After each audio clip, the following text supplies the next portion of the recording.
Bom, pessoal, e aí a gente vai começar então a nossa última aula sobre eletrólise. A gente vai ver agora a parte da eletrólise que fala sobre contas com a eletrólise, né? A gente chama essa parte de eletrólise quantitativa. E o que a gente vai aprender hoje, basicamente? Por exemplo, eu tinha falado para vocês na nossa primeira aula sobre eletrólise, eu falei que a eletrólise é muito utilizada quando na indústria, né? Na obtenção de alumínio, por exemplo, eu dei de exemplo. Aí vamos supor que eu tenha a minha indústria que produz alumínio e mas eu quero saber a quantidade de alumínio que eu vou produzir, né? Então eu tenho que saber o tempo que eu tenho que estar fazendo aquela eletrólise, a quantidade de corrente que eu tenho que fornecer para o meu sistema. Então, na eletroquímica quantitativa, nessa parte de eletrólise quantitativa que a gente vai estar vendo hoje, a gente vai aprender basicamente isso, como que eu calculo a quantidade de massa que eu produzo, ou a quantidade de corrente que eu tenho que fornecer para aquele sistema, vários fatores a gente consegue ver nessa parte aqui, que é bem importante. Mas vocês vão ver que não é nada assim difícil, a gente vai aprender uma constante nova hoje, e basicamente o resto vai ser só a regra de três, então não tem segredo. Aí, como a parte da teoria é bem tranquila, assim, entre aspas, né? Porque é bem simples a eletrólise quantitativa em si, eu trouxe 3 exercícios para a gente fazer junto para a gente treinar isso, beleza? E aí também eu vou enviar a lista para vocês, mas vou enviar só na semana que vem, gente, perdão, tá difícil, tá? O último ano da faculdade e tal, a gente sofre. Então, só na semana que vem, ok? Vamos lá, então, ó, pessoal. Quem estudou essa parte da eletrólise com cálculos e tudo mais foi o Michael Faraday. O Faraday, né? Ele ficou conhecido como Faraday.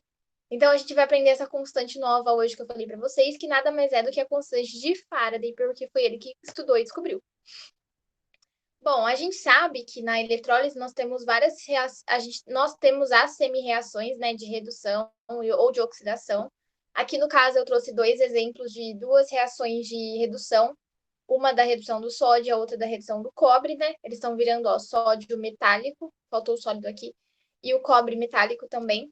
E aí o que a gente tem aqui, né? A gente consegue estabelecer proporções entre essas espécies que estão aqui participando da reação química.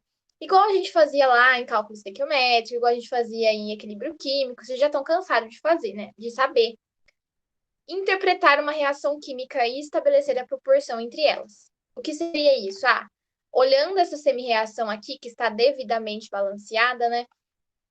A gente sabe, ó, que 1 mol de Na+, recebem, né? Porque está reduzindo aqui 1 mol de elétrons, não tem nenhum número na frente, então quer dizer que é 1, e formam 1 mol de sódio metálico.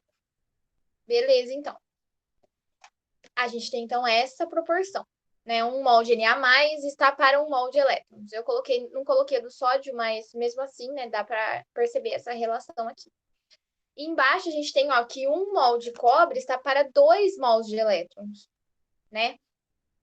É uma proporção diferente da de cima, mas significa a mesma coisa, né? Só o sódio recebe 1 mol de elétrons para reduzir e o cobre tem que receber 2, porque a carga do cobre é 2+, né? Então tem que receber 2 mols de elétrons, certo? Beleza, então. Aí o que acontece? Como assim recebe 1 mol de elétron? O que esse elétron tem? Então, gente, a gente tem que pensar assim, ó. O elétron, a gente sabe, né, que o 1 mol significa 6 vezes 10 elevado a 23, daquilo que a gente está trabalhando, né? Então, aqui no caso, a gente tem 1 mol de elétrons, então a gente vai ter 6 vezes 10 elevado a 23 elétrons. Que é elétron pra caramba, né? Muito elétron. Mas é isso que a gente tem aí. E pensem comigo, aqui apareceu um número novo, que a gente não tinha visto até agora na química, né? Esse 1,6 vezes 10 elevado a menos 19, eu quero que vocês pensem assim, ó. Cada elétron desses 6 vezes 10 elevado a 23 elétrons que a gente tem, que é muito elétron, é como se cada elétron tivesse uma bolsinha. Pensa aí numa bolsinha de vocês. E aí, dentro dessa bolsinha, ele tá carregando com ele 1,6 vezes 10 elevado a menos 19 coulombs, que é a carga dele. É como se fosse a carguinha dele. Dentro da minha bolsinha, eu carrego R$ 10, por exemplo. Que é a nossa carguinha aqui, para andar de ônibus, para tomar um sorvete ali no Chiquinho, não sei o quê. E o elétron, o que ele carrega dentro da bolsinha dele é o coulomb, que é a carga elementar dele. Então, cada elétron vai carregar esse valor aí. Então, para saber a carga de 1 mol de elétrons, é só a gente pegar a quantidade de elétrons que eu tenho em 1 mol, vezes a carga que cada elétron carrega na bolsinha deles, que é chamada de carga elementar, que é dada em coulombs, tá, gente? Se a gente fizer essa multiplicação, vai dar esse valor aí, que é 96.500 coulombs. Então, 1 mol de elétron sempre vai ter esse valor de carga, que é 96.500 coulombs. Quem fez toda essa relação aqui foi o Faraday, por isso que 96.500 coulombs é conhecido como um Faraday, é uma constante, gente. Assim como o número de Avogadro, que foi o cara que estudou o mol, é 6 vezes 10 elevado a 23, o número de Faraday, que é um Faraday, é a mesma coisa que 96.500 coulombs.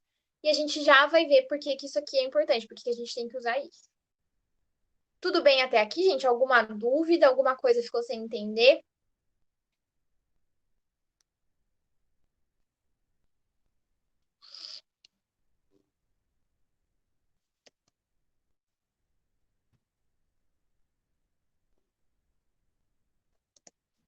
A gente tem que pensar que a carga de 1 mol de elétrons é um Faraday. Isso. É essa relação que a gente vai fazer, porque a gente vai ver nos exercícios também que eu trouxe. Mas é isso aí, então. É que aí a gente não pode esquecer que um Faraday é igual a 96.500 coulombs, porque depende do que o exercício está te perguntando, você vai usar um Faraday ou você vai usar 96.500 coulombs. Beleza? É igual lá no cálculo estequiométrico. Será que eu vou usar 1 mol ou eu vou usar 6 vezes 10 elevado a 23? Ou eu vou usar a massa molar? Tudo depende do que o exercício vai estar te perguntando, beleza? Então, lembra que lá no cálculo estequiométrico a gente fazia uma relação que eu falei para vocês que ia ajudar na hora de resolver exercício, né? A gente fazia, né, que 1 mol é igual a 6 vezes 10 elevado a 23 daquilo que a gente está trabalhando, que é igual a massa molar, né, daquilo lá. Tipo, 1 mol de sódio tem 23 gramas, a gente sabe disso. Aqui a gente vai ter a mesma relação, ó, que 1 mol de elétrons vai ser igual a 6 vezes 10 elevado a 23 elétrons, que é a mesma coisa que um Faraday ou que 96.500 coulombs. Vai depender do que você está trabalhando, que foi o que a Maria falou aí agora, né? Aí o que acontece? Para que isso é importante para mim? Esse coulomb aqui, esse Faraday, vai ser a carga, né? Carga elétrica que atravessa o meu circuito. Então, o que seria isso? A gente está passando ali 2 elétrons. Ok, mas eu quero saber isso em carga. Então, daí a gente passa isso para coulombs, que é a quantidade de carga que está passando ali, certo? E aí a gente tem essa formulinha aqui, que vamos lembrar lá, né? Que a eletrólise é o quê? É onde eu pego energia elétrica, coloco num circuito, e aí eu vou ter a formação dos meus metais ou dos meus gases, certo?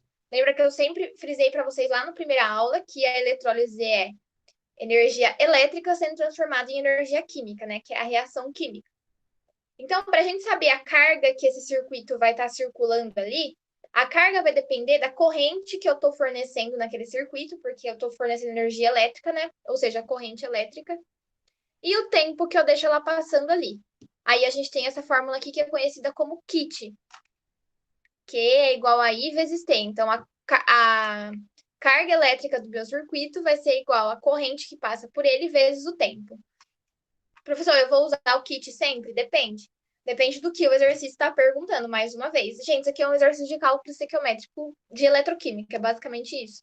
Eu trouxe 3 exercícios, a gente vai usar kit em um só. Então, tudo vai depender do que o exercício está pedindo, ok? Então, vamos fazer exercícios para ver se as dúvidas surgem. E aí, depois vocês treinam sozinhos na listinha que eu vou mandar para vocês. Aí, gente, eu mando uma listinha com 10 exercícios, 5 exercícios das faculdades principais que a gente foca aqui na aula. Mas professor, eu vou prestar estadual não sei, do Amazonas. Quero fazer o vestibular deles. Posso resolver e tirar dúvida com você? Pode, fica à vontade. Vocês têm meu número, meu Facebook, meu Instagram, meu Twitter. Manda mensagem lá, gente. Não precisa ter vergonha, tá? Me procurem, hein? Estudem e me procurem. É isso aí. Vamos lá para o primeiro exercício, então, ó. A carga elétrica necessária para transformar por eletrólise 2 mols de íons cobre 2+, em cobre metálico é igual a E ele deu ali que 1 Faraday é igual à carga elétrica de 1 mol de elétron. Então, se vocês separarem, ele não deu o valor da constante em Coulomb. As alternativas não estão em Coulomb. Então, assim, a gente não vai usar Coulomb. O que interessa para mim é só Faraday. Então, é um exercício mais de boa, assim. Eu não preciso fazer aquelas contas com aqueles 96.500, né? O que em todo exercício vocês vão usar, seja ele de redução ou de oxidação? As semi-reações, que a gente aprendeu a construir na aula passada, né? Então, gente, é extremamente importante saber fazer semi-reações, certo? Como assim? Por exemplo, ó, ele está falando que é a eletrólise do cobre 2+. Bom, o cobre é o cátion, né? Ó, que ele tem carga positiva. E a gente sabe que na eletrólise, o cátion é atraído pelo cátodo. E quem está no cátodo reduz, certo? Então, o que a gente vai ter? A gente vai ter que o cobre 2+, vai receber elétrons, porque ele está reduzindo, e ele vai receber 2 elétrons. Por quê? Porque ele é cobre 2+, então ele precisa receber 2 elétrons. E ele vai virar cobre sólido, que está aqui. Então, tem que saber fazer a semi-reação. Alguns exercícios eles dão, outros não. Então, é importante saber para não se perder. Mas se seguir essa linha de raciocínio da eletrólise que eu falei, cátion é atraído pelo cátodo reduz, quem reduz recebe. Se eu estou recebendo, ó, o meu elétron está antes da seta e não depois. Porque quando eu era aluna, eu tinha muita dificuldade de saber onde que o elétron ia estar, antes ou depois. Está recebendo, está dando. E aí eu penso isso, né? Se quem recebe está perto dele, então vai estar antes da seta. E quem está doando vai estar longe dele, então vai estar depois da seta. Ok? Por que ele recebe 2 elétrons e não 1? Porque é 2+, então ele tem que receber 2 elétrons para ficar 0, certo? Bom, o que a gente tem aqui, então? Essa é a semi-reação do cobre, ok? Só que o que acontece? Ele não quer transformar, ele não quer, né, formar 1 mol de cobre sólido. Ele quer formar 2 mols. Opa, ele não está reagindo 1 mol de cobre de íon cobre. Ele está reagindo 2 mols de íon cobre. Então, eu preciso dobrar essa quantidade de cobre aqui. Por isso que ficou 2 cobre 2+. Mas se eu dobro a quantidade de cobre, eu tenho que dobrar a quantidade de elétrons e dobrar a quantidade de produto formado. Certo? Tranquilo isso aqui, gente? É como se fosse uma regra de 3. A reação aqui, né, é aquilo que a gente sabe que acontece, porque é assim que acontece a redução do cobre. Mas, na verdade, eu não quero que aconteça isso, eu quero que aconteça o dobro disso. Então, eu vou multiplicar por 2 daí. Aí a gente estabelece, né, que 1 Faraday é igual a 1 mol de elétrons, porque ele passou aqui, ó, no dado pra gente. Mas como a gente está trabalhando com 4 mols de elétrons, porque é o quanto de elétron que vai gastar na redução de 2 mols de íons cobre, a quantidade de Faraday que eu vou precisar aí nessa questão é X. E a gente descobre que X é igual a 4 Faradays. Ok? Difícil? O que vocês acharam? Entenderam? Não entenderam? Falem aí para mim.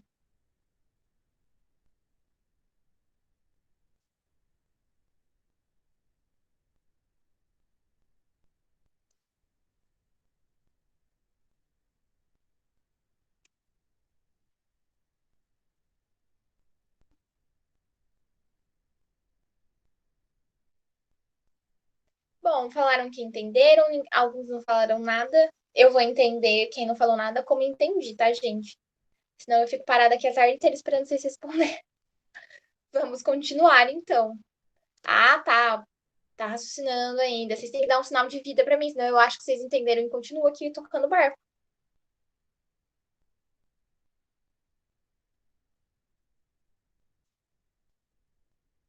Ô, desculpa, pessoal, que tava raciocinando.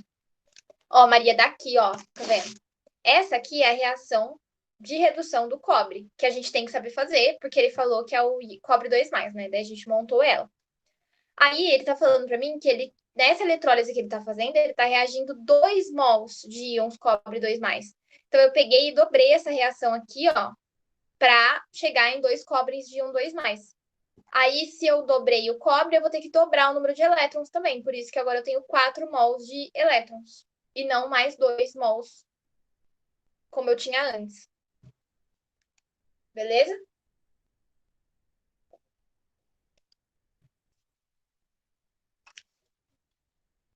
Então, tá bom, então, gente. Vamos continuar aqui, ó. Esse aqui deu a equação pra gente, né? Vamos ver, ó. Na obtenção industrial do alumínio, que eu falei para vocês que é muito utilizado pela indústria, ocorre a seguinte reação catódica. A gente então vai ter ó, alumínio 3+, recebendo 3 elétrons e virando alumínio sólido. Sabendo que 1 Faraday é a carga de 1 mol de elétrons, quantos Faradays provocam a deposição de 9 kg de alumínio? E ele deu que a massa do alumínio é 27U. Então, gente, agora eu quero massa de produto formado. Agora é aquele ponto que eu falei para vocês que é muito utilizado na indústria, né? Como que a gente vai fazer? Como se fosse um exercício de cálculo estequiométrico. Porque é isso, na verdade, só que é cálculo estequiométrico aplicado à eletroquímica, é basicamente isso. Mas o que a gente tem aqui, ó? Vamos lembrar daquele nosso passo a passo lá, né? Vamos copiar a equação química e vamos estabelecer as proporções aqui. A gente tem, ó, que 1 mol de alumínio 3+, reagem com 3 mols de elétrons, né? Formando 1 mol de alumínio, certo? Mas eu não quero trabalhar com mol de elétron, eu quero trabalhar com Faraday. E eu sei que cada mol de elétron é a mesma coisa que 1 Faraday. Então, se eu tenho 3 mols de elétrons, eu vou ter 3 Faradays. Ok? E eu não quero trabalhar com mol de alumínio, eu quero trabalhar com massa de alumínio. Porque é isso que eu quero descobrir no final, né? Ele me deu em massa, na verdade, e eu quero, então eu já tenho que transformar em massa. Então, ao invés de escrever 1 mol de alumínio, eu vou escrever 27 gramas de alumínio, que é a massa molar do alumínio, né? Ele deu uma massa atômica ali, mas elas são numericamente iguais, né? Então, a gente pode considerar que se um átomo de alumínio é 27U, 1 mol vai ser 27 gramas. Tranquilo, gente, até aqui? Até aqui tudo bem, tudo tranquilo, tudo beleza? Não mudei o alumínio 3+ aqui, porque ele não falou nada, então eu nem vou usar. Então, eu só mudei quem eu ia usar ali. Aí, o que a gente sabe?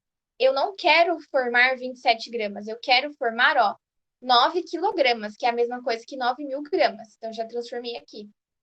E quando eu fizer isso, eu quero saber quantos Faradays eu tenho que passar ali no meu circuito para formar tudo isso de alumínio. Então, meu X vai estar aqui em Faraday. Gente, é cálculo estequiométrico, né? Vocês pegam a mesma linha de raciocínio que a gente usou lá no começo do ano, quando a gente estudou isso, só que agora aplicada a contextos diferentes, né? Aí multiplica em cruz, resolve tudo igual a gente fazia lá atrás. A gente vai descobrir que para conseguir 9.000 gramas, né, ou 9 quilogramas de alumínio, eu preciso passar 1.000 Faradays ali. Ou seja, eu preciso passar 1.000 mols de elétrons. É muita coisa. A indústria funciona desse jeito, né? E olha que 9 quilogramas de alumínio não é nada perto do quanto que a indústria produz de alumínio, né, gente? Então, é muita coisa. Tranquilo esse exercício aqui? Alguma dúvida? Tudo beleza?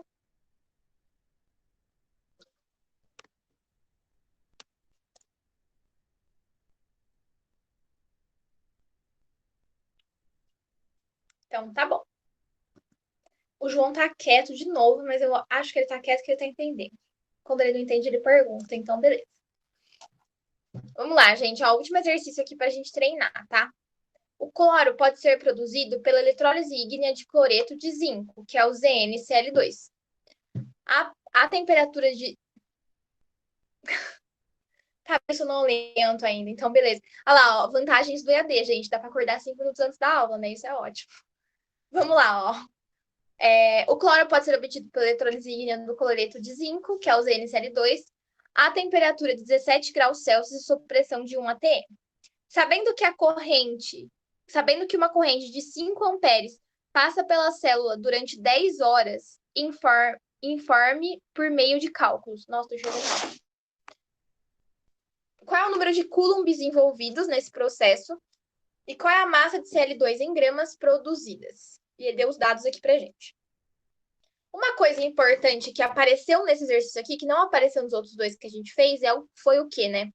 Corrente, não tinha aparecido até agora, e o tempo também. Então, gente, apareceu corrente e tempo no exercício de eletroquímica, de eletrólise, vocês vão usar kit com certeza absoluta. Então, apareceu tempo e corrente, a gente já começa a despertar, assim, que é algum exercício que tem a ver com o kit, ok? Detalhe importante que eu não tinha falado, parabéns para mim. O tempo tem que ser sempre em segundos, tá, pessoal? Então, a gente vai ter que transformar essas 10 horas aqui em segundos, tá? Bom, na letra A, ele está pedindo o número de coulombs envolvidos no processo, que nada mais é do que a carga daquele processo. Então, a gente vai usar o kit para descobrir o que é a carga.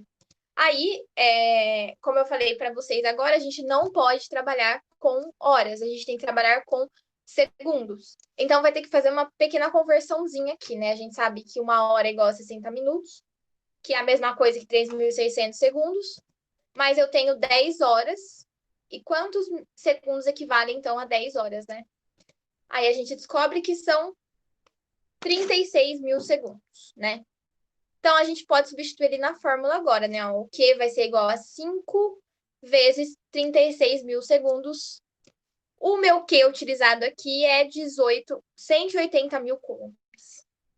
Então, gente, ó, isso aqui é carga pra caramba, né? É muita carga. Então, a letra A tá respondida. Por meio disso aqui, gente, ó, dá para eu descobrir a quantidade de elétrons que passa nesse circuito, né? A gente sabe que um mol de elétron igual a um Faraday, que é igual a 96.500 coulombs. Essa quantidade aqui em coulombs vai ser igual a X elétrons. Então, assim, gente, vocês sabem que a regra de 3, o cálculo estequiométrico, dá para aparecer de diversas formas diferentes, né? Então, é sempre bom ter as conversões na mente para estar preparado para qualquer coisa que o exercício te perguntar. Na letra B, ele está perguntando a massa de Cl2 em gramas produzidas na reação. E ele deu aqui a massa molar do cloro para a gente, que é 35,5 gramas. O que acontece? Essa fórmula aqui, ó, essa reação de oxidação aqui do cloro, o exercício não deu, você tem que saber. Que foi aquilo que a gente montava junto, né? Ó, o Cl, o cloro é a parte negativa da molécula, né? Então vai. Ai, meu Deus. Então ele vai ser atraído pelo ânodo, quem está no ânodo oxida, quem oxida dá elétrons. Eu vou ter que 2 Cl- formam um Cl2 gasoso e doam 2 elétrons. Então, qual é a relação que a gente tem aqui, né? Ó? 2 mols de Cl-, eles formam 1 mol de Cl2 e liberam também 2 mols de elétrons, né?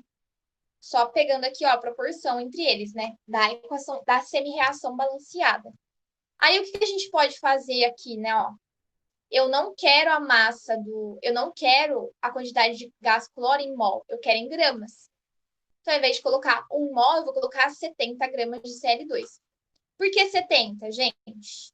Ó, 1 cloro é 35,5, mas como eu tenho 2, tem que fazer 2 vezes 35,5, que dá 70. Dá 71, né? Eu fiz errado. Nossa, parabéns pra mim. Gente, quanto que dá isso? Não acredito que eu vou errar nessa altura do campeonato. Dá 71, parabéns. Não, tô de parabéns mesmo. Nossa, muito parabéns pra mim.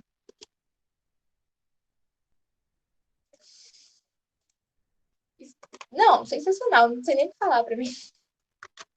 71, né, gente? Então, não é 70. E aí, o que acontece aqui? Vamos lá. Opa. E isso aqui é igual a 2 faradays. Por quê? Porque 1 mol, né, de elétrons é a mesma coisa que 1 faraday, então a gente vai colocar aqui 2 faradays. Mas, reparem que a gente achou na letra A que a carga que passa é de 180 mil coulombs, né? Então, se eu deixar isso aqui em Faraday, eu não posso comparar Faraday na primeira linha com Coulomb na segunda. A não ser que você descubra quantos Faradays é isso aqui, é melhor você transformar esses 2 Faradays em coulombs. Como que faz isso? É só a gente lembrar lá, né, que 1 Faraday é igual a 96.500 coulombs. Essa informação que o exercício geralmente dá, tá, gente? Que é constante, vocês não são obrigados a decorar. Então, ao invés de colocar 2 Faradays, eu vou colocar 2 vezes 96.500 coulombs. E aí a gente descobre que eu não estou passando 96.500 coulombs, eu estou passando 180 mil coulombs. Qual vai ser a massa de cloro que eu vou formar? Qual é o X aqui que eu vou formar, né? Resolvendo essa regrinha de 3, a gente descobre que a massa de cloro formada é 66,22 gramas de gás cloro. ok? Alguma dúvida, pessoal? Esse tipo de exercício aqui é o mais comum de aparecer, tá? Que vocês têm que usar o kit para encontrar a carga e depois usar a carga para descobrir mols ou descobrir elétrons e por aí vai. Tudo bem? Vocês têm alguma dúvida, gente? Porque a nossa aula de hoje era isso. Quem não tem dúvida, bons estudos até semana que vem. Bom feriado também. Descansem bastante. Descansem enquanto eu escrevo minha defesa de estágio para eu me formar logo. E enquanto eu preparo listinha para vocês.